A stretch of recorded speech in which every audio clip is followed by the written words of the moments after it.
What is going on, everybody? My name is Jay. I'm here with Mike at Unplayable to talk to you guys about a special deck near and dear to our hearts, right, Mike? Very special. So back in the day, if you're OG, we made a video series and deck list called the deck to beat. And we said Sabine yellow, Cunning Sabine was the deck to beat back in the day. And I don't think we were wrong. And I think that it's a very powerful deck. And we've been iterating this over time. And this is what we think is probably the best version of this list, especially in what is today's meta, 4/18/2024, April 18th, because it's pretty dominated by Boba Fett plus Control plus Sabine Green, which is kind of the trifecta of your standard CCGs, right? So you got the mid-range keeping out the aggro, you got the control keeping out the mid-range, and then you got the aggro keeping out the control. So it's just like this little trifecta triangle of decks that play well against each other, which I think is cool. But yeah, so this is the list. This is kind of your standard aggro burn type deck. Like, you want to get them as low as possible, as fast as possible, and then finish them off with cards like Surprise Strike or For a Cause I Believe to deal some extra damage, Heroic Sacrifice, stuff like that. So some of the most powerful cards in this deck, period, or plays in this deck are: one, Millennium Falcon. Playing a Millennium Falcon on turn 2 gives you a lot of extra damage over the course of the game, especially the 3 that it comes in on.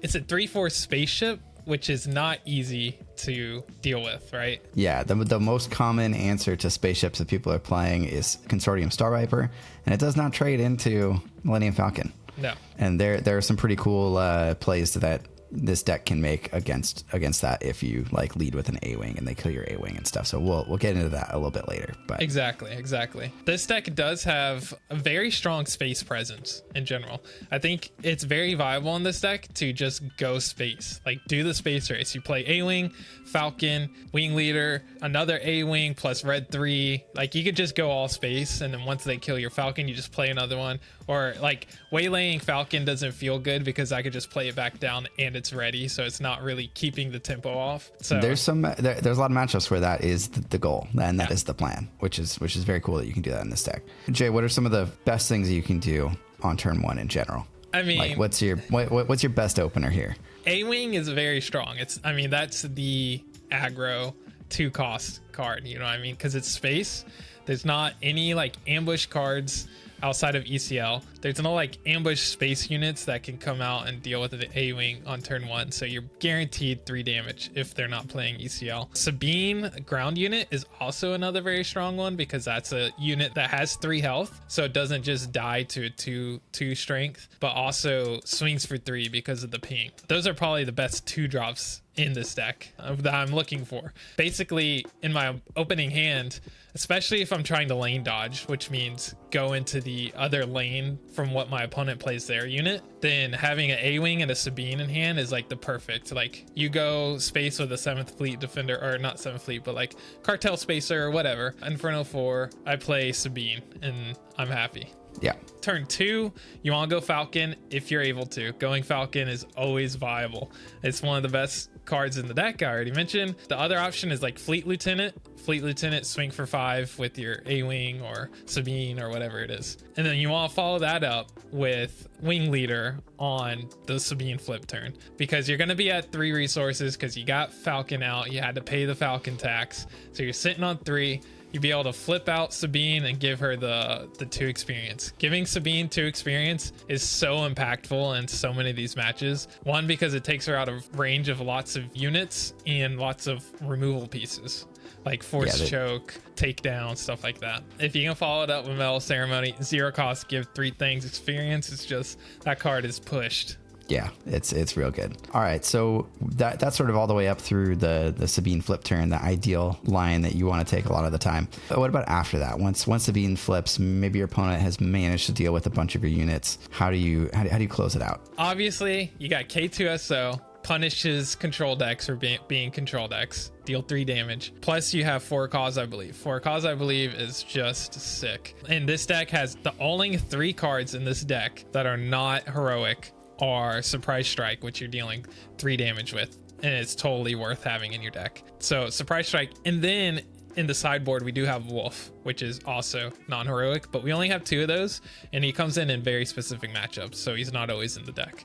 But For Cause is almost always going to hit for 4, and those are the 2 kind of closer pieces for you, really. I mean, everyone knows the K2SO heroic sacrifice plays, sneaking in a Falcon and then going surprise strike for 6. That's a sick play. And then if you do look in the sideboard, I also have Rebel Assaults, and I'll talk about what matchup those come into.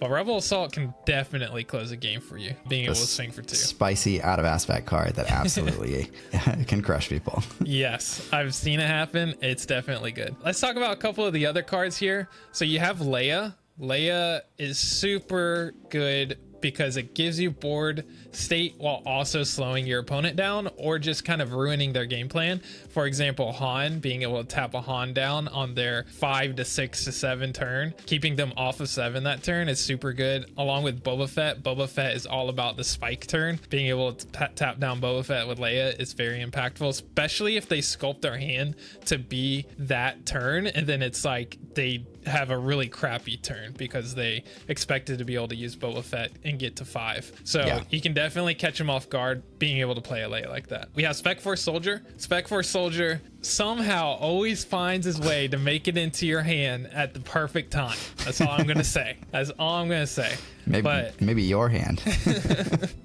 I think he's great. He's not a turn 1 play. Like some people like to be like, all right, let's play Leia for 1, ready a resource, play Greedo or play Spec Force Soldier or something like that and go wide. Like that's fine if you really need the extra unit to be able to, if let's say for example you're stuck with a Fleet Lieutenant and a Wing Leader in hand and you know your guy's gonna die to power the dark side or something like that, then maybe it's worth it just to be able to have something to Wing Leader or Fleet Lieutenant. But usually it's not. Spec Force Soldier, you want to either have it in your opening hand for when they play something like Bright Hope or Ground Sentinel later in the game, or draw into it at the perfect time, which happens for me very frequently. Also, Jeddah City. Jeddah City is the base that we decided to go with. Number 1, I still think it's totally true that this is the aggro deck of aggro decks. If you can't burn your opponent faster than they burn you because you don't have a 30 health base, then you're not doing your job. So the 5 health, so yeah, you can argue that in the aggro mirror, then the 5 health makes a big difference. But there's so many lines that I've seen as we've played these games that Jeddah just becomes very impactful, especially with something like Millennium Falcon. So for example, I play A-Wing turn 1 and then my opponent plays their ground unit or whatever, or vice versa. My opponent goes first, plays a ground unit, I dodge, go A-Wing, and then they claim and they ECL Star Viper or something along those lines because I pinged for 1. So they have 1 damage on their base. They're like, all right, we're going to ECL Star Viper, kill your A-Wing, heal the 1 damage off. Then I play Falcon, I Jeddah City their Star Viper, and I clean it up for free. That feels like a very, very good tempo play because it keeps your Falcon healthy and it kind of gives you back the value that they gained from ECL. ECL is very strong. So being able to find ways to eke that advantage back in your favor, or at least even the playing field, is impactful in these games. And Falcon plus Jeddah City lets you basically do that. Yeah, absolutely. Having your Falcon healthy after that, and your opponent now has to deal with your 3/4 space unit when they just spent their ECL on a 1/3 space unit is pretty big. So what other plays off the top of your head? Any other Sentinel, really. It's like your opponent plays Bright Hope, you ECL Bright Hope and hit it with 2 space units. Your opponent plays System Patrol Craft, same thing. Your opponent plays like Childson or something like that, you can Jeddah City the Childson, hit into it. So I think like the most valuable uses for it, or like the places where we found it the most often useful, is either into a Sentinel or to sort of hit back against somebody that just ambushed into you. The other thing, everything you said right there is right. Plus Echo Based Defender is a 4/3, which feels so good to Jeddah. Wrecks that card. Absolutely destroys it. But also, so much of the time that I am using Jeddah City is so that I can flip Sabine out. Like they'll have Greedo on board, right? And it's like I can't swing it or I can't flip because if they hit flip an event, then Sabine's dead. Plus, if somebody ramps and they flip their Boba out before I get to flip out, they could do shoot first. Or if they have any unit on board that's 2 or more, like a crafty, and are able to surprise strike, it just kills Sabine. So being able to hit those units except for Boba Fett, so you want to flip before Boba Fett comes out, it feels very, very impactful to be able to flip your Sabine out without risk of her dying to a unit on board, and then also be able to wing leader her, follow it up with wing leadering her. So that's another point. Yeah, absolutely. It makes a lot of sense. So, I mean, we should talk about just generally like why yellow, and like how is this deck different than the version that is more popular, which is green? Well, we haven't even talked about Ezra yet. Ezra is sick. Yeah, Ezra's fun. I think Ezra is a super unsung hero of this deck. Being able to stick in Ezra not only gives you card advantage, but gives you some crazy plays that you can do in this deck, which we can get into when we talk about sideboard and matchups and stuff. But surprise strike for 2 and dealing the +3 just gives you that much more reach. Plus, you got Leia for the tap downs when you need them. Falcon gives you an insane amount of reach because he comes in ready and gives you like crazy trick plays that you can do. And then Spark of Rebellion, which we haven't mentioned yet, but this is... Yeah, we should talk about that one being main board. Such a good card. This main boarding, this came at the decision when Vigilance became something that people started running in all of their decks. If you're playing blue, you're playing Vigilance 100% of the time. Chariot, playing Vigilance for 6. Iden, playing Vigilance for 6. Blue Vader, playing Vigilance for 6. So one of the weak points of the deck, I would say, is healing. Like if you're able to heal at a rate that is equal to or faster than I'm dealing damage, that's bad for me. I really need to get you to the point where I can start just playing my forward causes to burn you down. So Spark of Rebellion helps you with that. Helps rip those cards out of your opponent's hands. It's really specific for Vigilance because Vigilance can be backbreaking for this deck. But I think that's pretty much everything about the deck in general. Let's get to the specific matchups. So let's talk about Boba Green, which is what a lot of people think is the best deck. I think it's definitely the most popular deck.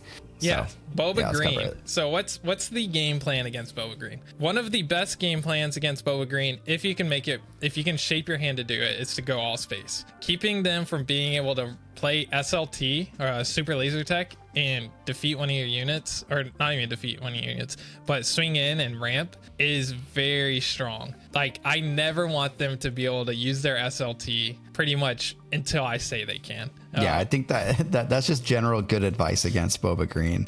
Yeah. And yeah, especially true in this deck because if they flip their Boba before you flip your Sabine, like it's bad.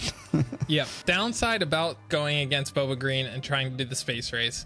1, Green Squadron A-Wing is not the card you want to play on turn 1 because 7th Fleet Defender with ECL gets to swing in. It takes only 1 damage back, so it survives with 1 health, and then also gets to keep its shield. So Millennium Falcon can't just come in and clean it up with Jeddah City for you. So you really want to be playing the X-Wing, the Alliance X-Wing, which is probably one of the weaker, like, generic cards in the deck, but it comes in really clutch to be able to play on turn 1 for the Boba Green match. So that's what you want to do. And then follow it with Falcon, obviously. They have Star Vipers, so you definitely have to watch out for those. If you play any space, if you're going space and they end up ECLing it, you definitely need to keep an eye out for that.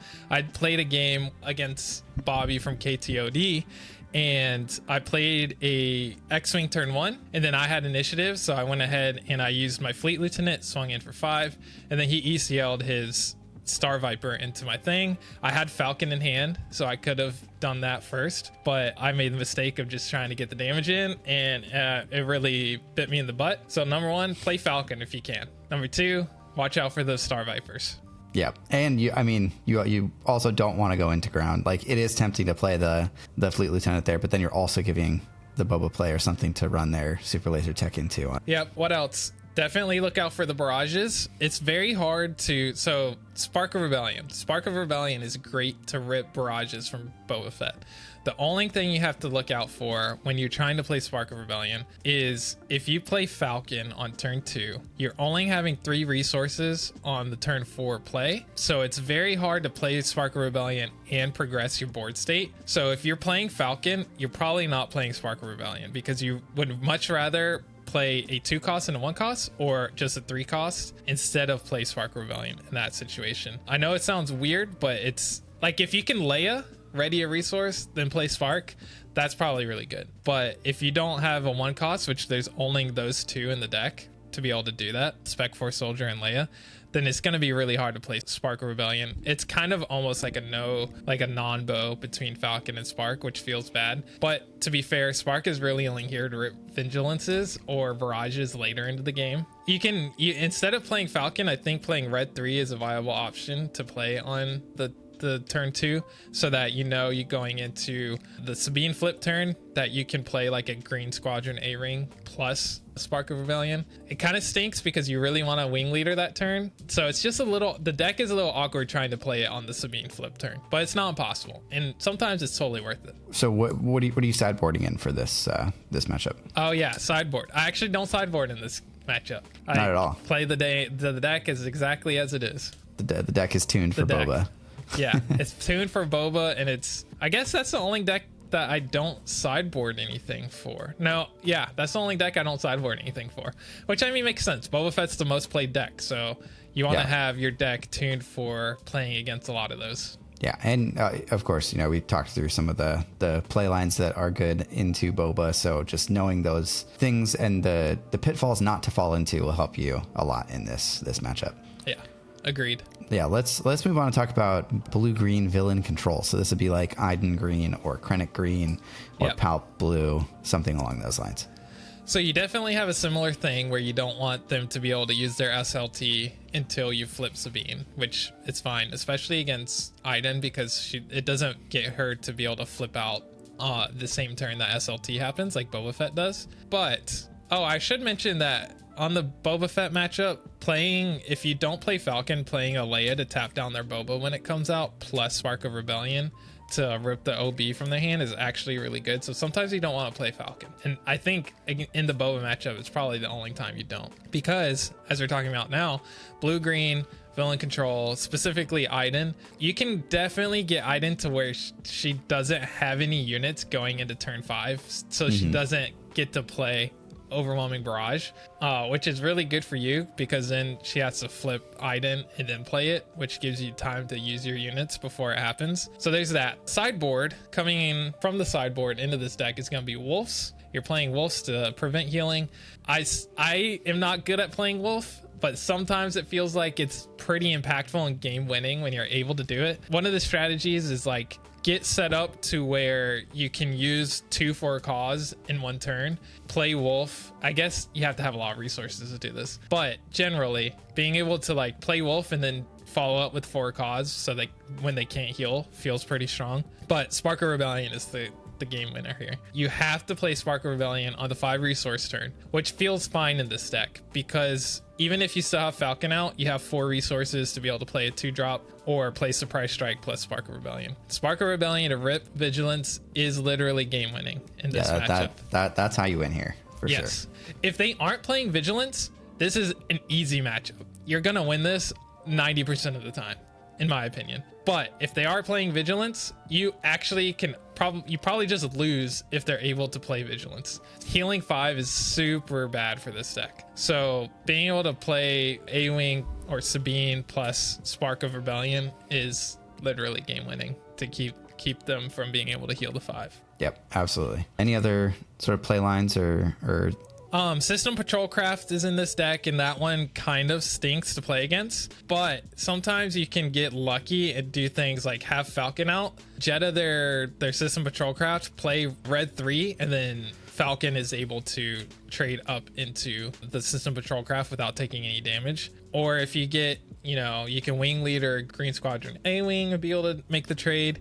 Anything else in this matchup? I bring something else in. I bring Bamboozles in. I take out, what do I take out? I take out Metal Ceremonies and put in the Bamboozles. The Bamboozle is really clutch to be able to exhaust for free, because you need to sculpt your hand where you have a yellow in hand, like Leia or something. Play Bamboozle for 0, exhaust, and remove the shield. Now K2SO. From Iden, yeah. Yeah, from Iden. Now K2SO is able to trade into Iden, still deal the 3 damage. They heal 1, but you don't really care because you're getting rid of probably one of the win conditions of their entire deck is healing, at least against this deck. Yeah, I think that's about it. I think that's about the matchup. Just go fast. Yeah, go fast, and there's a ton of ways to close the game out here. Like I've played matches on the blue-green villain control side where I feel safe, and then the Sabine yellow deck deals like 12 damage in one turn. Yeah. So yeah, you're never safe, and the deck can be extremely explosive. I think like Ezra is another good card here, that if you get to attack with Ezra, you can do some very crazy things, like pull a surprise strike off the top and attack with something else, or Fleet Lieutenant, or Fleet Lieutenant, Wing Leader. I guess not Wing Leader, but like red 3. All right, so one of the coolest combos in the deck that doesn't happen very often, but if you're able to Rebel Assault with Ezra, he swings for 4. You reveal the top card of your deck. If it's a surprise strike, you're swinging with a 3rd unit plus the extra 1 from Rebel Assault, so you get to swing with 3 units at once. Or if you rip a Fleet Lieutenant off the top of the deck, or if you get to put down a red 3, then the extra, or the other unit from Rebel Assault gets the extra 1, which could be enough for each to kind of finish the game or something like that. Or attack with Ezra, flip a 4 cause off the top of your deck, and you're dealing 4 more damage. I mean, that's just 8 damage out of nowhere, or 7 damage out of nowhere. There's some really cool combos with Ezra, especially if you include out of aspect Rebel Assault. Yeah, so there's that. Plus, there is one more thing. Oh, Rebel Pathfinder has Saboteur, and it's a 2/3. If you Fleet Lieutenant a Rebel Pathfinder, it removes the shield from Iden and then kills her as well, which can sometimes help.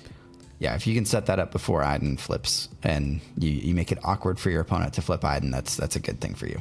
Yep, and we're talking about Iden a lot here, but a lot of the same concepts go for Krennic as well. It's pretty much the same deck. It's very similar for sure. Except Krennic comes out on 5, which could be impactful. I don't know. Yeah. All right. Let's move on to talk about Green Sabine. Green Sabine. All right. This is the hardest matchup. Of all of the matchups, I feel pretty confident. Boba can do well if he sideboards for aggro. Boba can be closer to 50-50, whereas before I think it's more leaning towards this deck. Same with Iden. I feel like this deck is better. If they're playing Vigilance, then Spark of Rebellion really helps you a lot there. Sabine Green, by far the hardest matchup. So what are my sideboard options for this deck? I bring in 3 Lothal Insurgents. The reason I don't play Lothal Insurgents against green, pretty much any villain green, is because I don't want their super laser tech to get a positive trade, because they only swing for 2 and Lothals only have 2 health. So these are not main board, because I feel like villain is a lot more popular. So these come in against Sabine Green, and I remove the Rebel Pathfinders, and then Rebel Assault comes in, which is a 2 of. Rebel Assault helps you race against Sabine. A lot of the time in this mirror, it gets to the last round, which is like round 5, and both you're at like 15 health or something like that, and there's tons of units on board, and it's like whoever can deal the most damage fast. Like whoever can do lethal in the least amount of actions wins. So you kind of want to claim so that you can just play Rebel Assault and close the game. So that definitely helps. What do I take out for these? I take out the Heroic Sacrifices, and then I also include 3 Bamboozles. I take out the Spark of Rebellions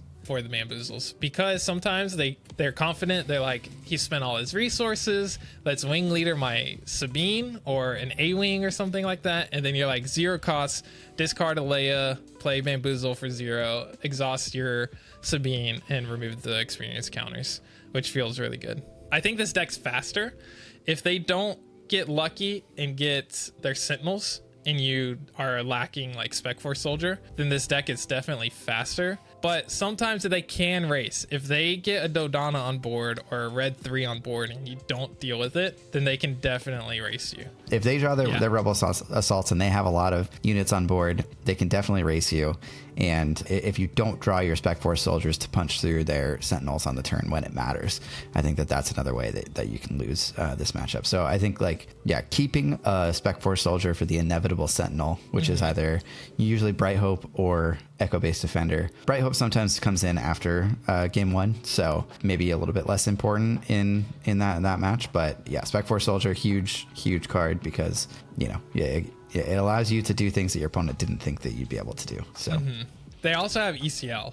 Pretty much no turn 1 play in this deck, except for Lothal Insurgent, feels good going into Green Sabine. And I think that's the hardest part about this match, is that they have the Battlefield Marines, which are 3/3s, which trade well into all of your 2-cost ground units. And then they have ECL. So if you play A-Wing, they're able to swing into your A-Wing. If they go first and they play A-Wing and you're forced to follow that with A-Wing, it feels even worse. So they have a lot of better 2-drops. So this is a matchup where weirdly it feels better going second and having the ability to dodge, because it forces them to use their ECL. They don't get a free clean hit. That's why Lothals come in, because Lothals are the best 2-drop you can play against them, because if they have a Battlefield Marine and at least trades with them, or if they ECL something like a Battlefield Marine or Echo Base Defender or something like that, it trades with them. So you really kind of want to get your Lothals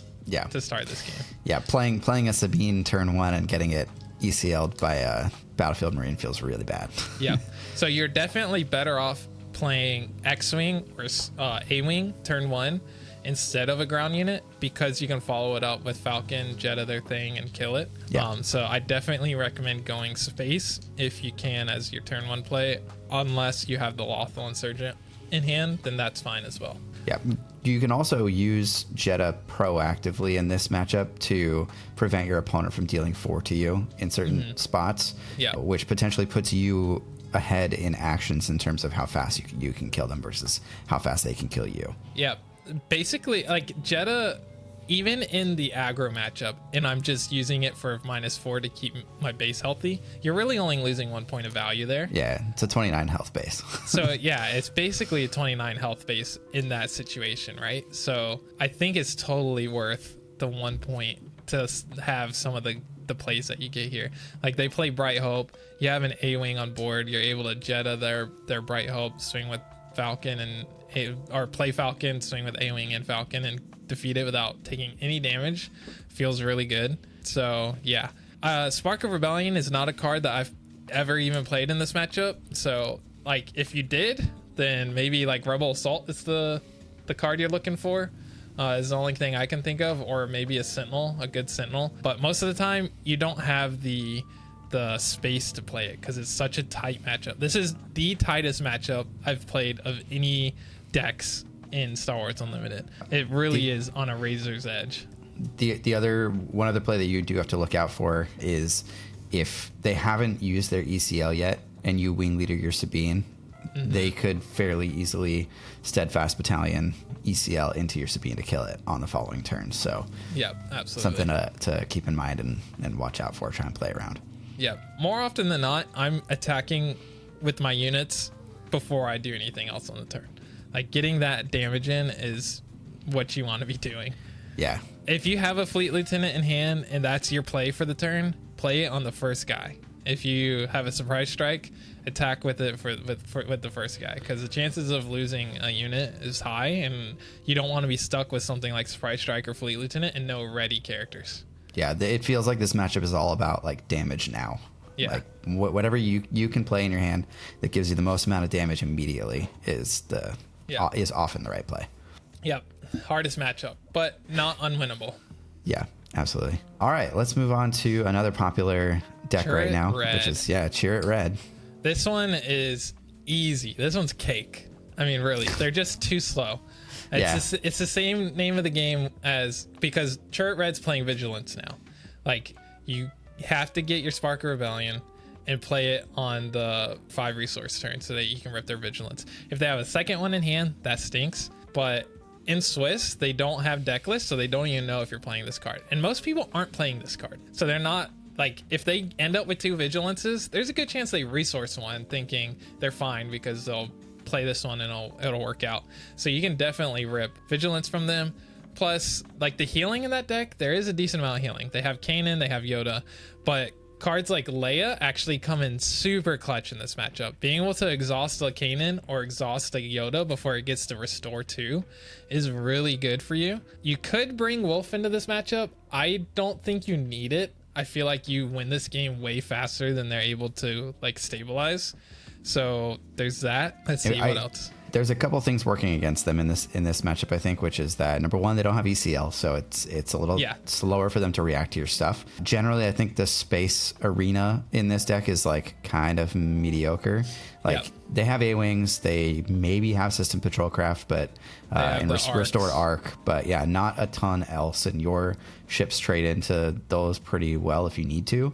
And yeah, I mean, just generally, like, you're way faster at what they're trying to do. Like, if you get to a situation where they get to late game and they're playing Luke and stuff like that, you probably lose. But the games almost never get to that point.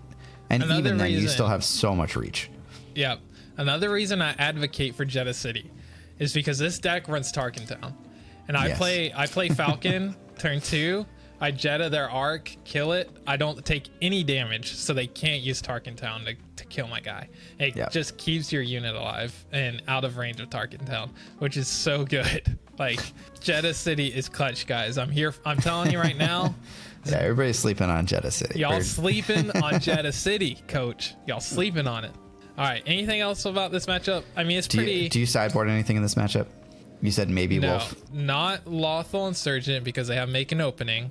Wolf could come in. It could be like if you don't get your Spark of Rebellion and you need a claim so that you can start with Wolf before they get the Vigilance. That's probably pretty good. So you could definitely bring Wolf in. I don't think you need it. I think you're just way too fast for them. And Wolf Bamboozle also dies to Make an Opening, which feels bad. So yeah, Bamboozle. Like, so many turret decks are upgrading turret, right? Like, if you exhaust them, remove 2 experience and a lightsaber from them, it's like, okay, I guess I just win now. For 0. Eliminate their win condition. So yeah, that's that matchup. Easy cakes. Yeah, let's talk about a couple more popular ones that you might come across, and then we'll close it out. All right, Han Green is a weird matchup because, like, it feels split on some people running 30 HP, some people running ECL. If they're running 30 HP, I think you have this game way before they get to do what their win condition is. Like, getting to 7. 1, you're going to be running Leia, tap down their Han. 2, you can bring Bamboozle in. Another way to tap down their Han if you don't have Leia. And then it keeps them from being able to do, like, U-Wing. If they're running ECL, there is a fair amount of tempo that they gain from that could make it hard for you to win, but they're also 5 HP less. So I don't know. I have to play that matchup more with ECL. I've played it a lot with the 30 HP, and I feel like it's not that difficult. But the ECL one, like, anything with ECL makes this deck a little worse, honestly, because you're trying to get as much advantage. You're trying to deal as much damage as you can in the first 4 turns of the game. And if they are able to turn one of your units off by using ECL, then even if it's just 3 damage, like, if you're trying to string together for a cause, that is a huge factor in how much damage you get on their base. So I don't think I'm sideboarding anything into this matchup. Bamboozle would be the only thing. But even then, it's like, I guess you could take out Metal Ceremony, put in the Bamboozles. Spark of Rebellion to rip a U-Wing seems like it's probably decent. Turn 4, when it's 5 resource turn, if you have Falcon out, you have 4, so you just, like, play Spark and then Leia and tap their Han and then play Spark and rip their U-Wing so they can't do it next turn either. Like, seems pretty good. Yeah, pretty strong.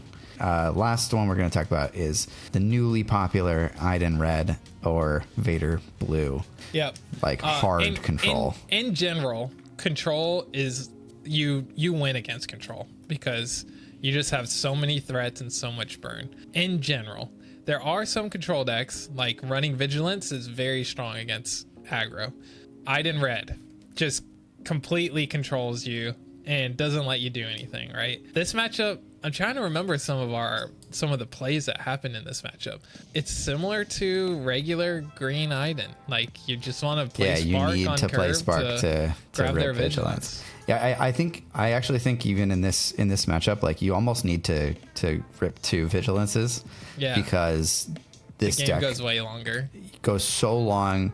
This Iden deck heals so much. You start with 30 health base. A lot of them are also playing repair, and so it's really hard to chew through the health in this deck. But yeah, you do have stuff like like Spark of Rebellion, which can sort of help you get there. And that is definitely the MVP of this matchup. Vader is way easier than Iden is. The other thing in the item matchup, I really do think the name of the game is like playing K2SOs and string together a turn where you can like wolf and do 4 cause or something like that, and just like burn them down before they can heal. So like K2SO and 4 cause are really clutch in this matchup of healing.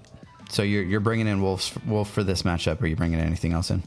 You could bring Bamboozle into this one as well. Get rid of the Metal Ceremony. You're never gonna be able to play Metal Ceremonies against this deck. Not well. Like sometimes I don't think even playing it on just Sabine in this matchup really matters that much, because they're not playing units. Oh, you definitely bring Bamboozles in. Yeah, for Child Sin. Child Sin is a menace if he gets down and he's like a 6/6.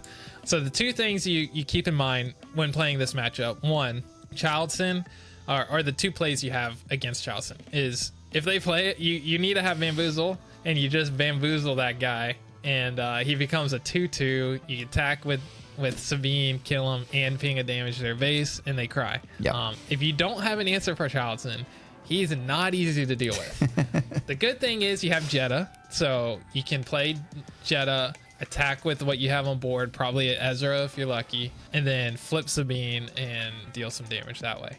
The other option is, like, if you have Ezra on board, you could surprise attack and defeat it. This is under the assumption that on turn 4 they play it and give him 4 experience points, which I think is what you want to do in this matchup, because it forces us to either have surprise strike or have a dude that can deal 4 damage, because when you flip Sabine, she's only doing 2 to the unit. So like Fleet Lieutenant doesn't get you there. It has to be surprise strike or 2-3 damage units. Yeah, game 1 is tough because Bamboozle's stuck in our sideboard. And if they do drop Childson, it's real bad for you. But in the second game, they might not know that you're running Bamboozle, and they spend their entire turn playing Childson. You turn him into a 2/2, and then it's a much different story. Yeah. If they then have another Childson right after that, it can be hard. Yeah. But super draw dependent for that to be the case. Yeah. Plus, they do run Bombing Run, so you kind of want to split your units. Play 2 units a turn if you can, at least, and then play them 1 in space, 1 in ground. And if you can play 4 health units, that's even better. Being able to play Ezra's, K2SOs, Falcons, like getting those on board helps against bombing runs, which is nice. Spark of Rebellion also rips. It doesn't have to just rip Vigilance. Like if you play it and they don't have Vigilance, one, that's good for you because they don't have it. But you can also rip stuff like Sentinels, like System Patrol Craft sometimes. Being able to rip that out of their hand is basically dealing damage in a way. If you have like a ready Falcon or a ready A-Wing out there, you're basically saying I'm dealing 3 damage by playing Spark of Rebellion. So yeah, that card is an MVP in a lot of places. Yeah, good players play Spark of Rebellion. You heard it here first.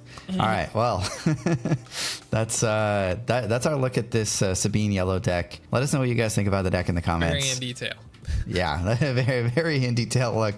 If we didn't cover anything, I'd be surprised, but let us know in the comments what you want to know about the deck, and we'll try to answer some questions down there. Or even better, hop in our Discord. We can chat about it in real time there. And don't play sneak attack.